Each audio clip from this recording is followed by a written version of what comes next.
Hi everybody, आप सबका बहुत बहुत स्वागत है इस रीडिंग में। और चलिए शुरुआत करते हैं इस रीडिंग की बिना किसी देर के। ट्रांजिट के मेन इम्पैक्ट हमने ऑलरेडी पिछले वीडियो में डिस्कस कर ली है। अगर आपने उसे मिस किया है तो मैं इस वीडियो के साथ उसे लिंक कर दूंगी, उसे जरूर चेक कीजिएगा।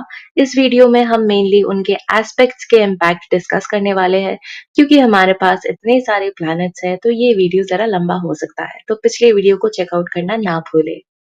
चलिए शुरुआत करते हैं। वृषभ लग्न के जातक के लिए 2025 का आखिरी महीना एक परिवर्तन का समय रहेगा, जहां आपको अपने काम, संबंध और व्यक्तित्व में नए डायमेंशंस मिलेंगे।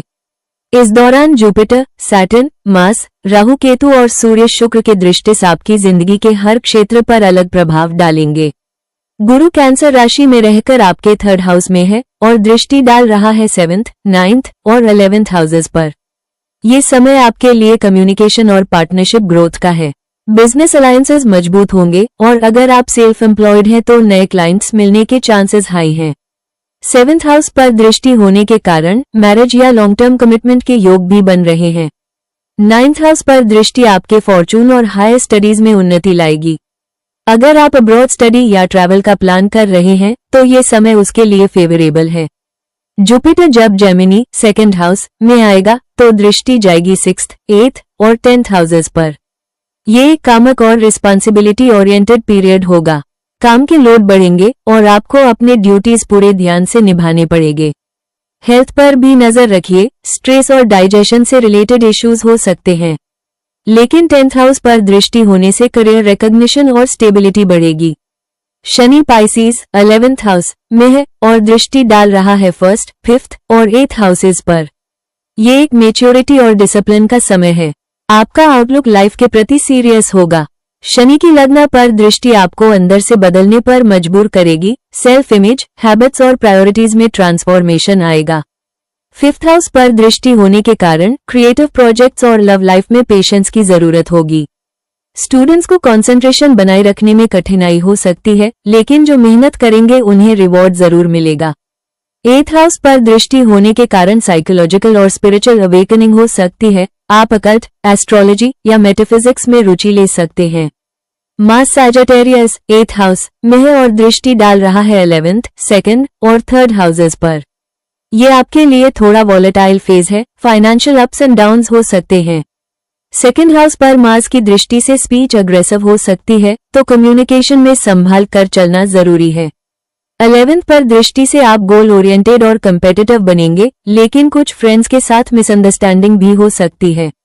जब मार्स कैप्रिकॉर्न 9th हाउस में आएगा तो दृष्टि जाएगी 12th, 3rd और 4th हाउसेस पर। यह समय ट्रैवल, रिलोकेशन और इनर पीस की खोज का है। आप अपनी फैमिली या घर से दूर कुछ समय बिता सकते हैं। 4th पर मार्स की दृष्टि घर के माहौल में टेंशन ला सकती है, इसलिए अपने इमोशंस को कंट्रोल में रखिए। मर्क्यूरी स्कॉर्पियो 7th हाउस में रहकर आपके 1st हाउस पर दृष्टि डाल रहा है। ये आपके कम्युनिकेशन स्टाइल को रिफाइंड और एनालिटिकल बनाएगा। आप ज्यादा सोच विचार कर बोलेंगे और लोग आपके मैच्योरिटी भरे डिसीजन से प्रभावित होंगे। पार्टनरशिप में क्लैरिटी जरूरी है, वरना मिसअंडरस्टैंडिंग्स बढ़ सकती हैं। वीनस और सूर्य दोनों 7 से आपके 2nd हाउस पर दृष्टि डाल रहे हैं। ये फाइनेंस और फैमिली रिलेशंस के लिए हाईलाइट पीरियड है। आप लग्जरी और कंफर्ट की तरफ आकर्षित रहेंगे, लेकिन अननेसेसरी खर्चे से बचना चाहिए। घर में कोई सेलिब्रेशन या इन्वेस्टमेंट हो सकता है। राहु पाइसिस 11th हाउस में है और दृष्टि डाल रहा है 1st, 3rd और 5th हाउसेस पर। आप सोशल सर्कल में पॉपुलर होंगे, लेकिन कुछ लोगों से कंफ्यूजन या ईगो क्लैश भी हो सकता है। 5th पर दृष्टि होने से क्रिएटिविटी हाई होगी, लेकिन इमोशंस अनस्टेबल रहेंगे। केतु टोरस के 5th से विपरीत एनर्जी लेकर 7th, 9th और 11th हाउसेस पर दृष्टि डाल रहा है। ये आपको डिटैचमेंट और विजडम सिखाएगा। रिलेशनशिप्स में स्पिरिचुअल ग्रोथ होगी और कामक लेसन सामने आएंगे। वृषभ लग्न के लिए 2025 के अंतिम महीने एक सेल्फ रियलाइजेशन और कामक बैलेंस का दौर है। जुपिटर और सैटर्न दोनों आपको धीरे धीरे एक स्टेबल लाइफ की तरफ ले जा रहे हैं।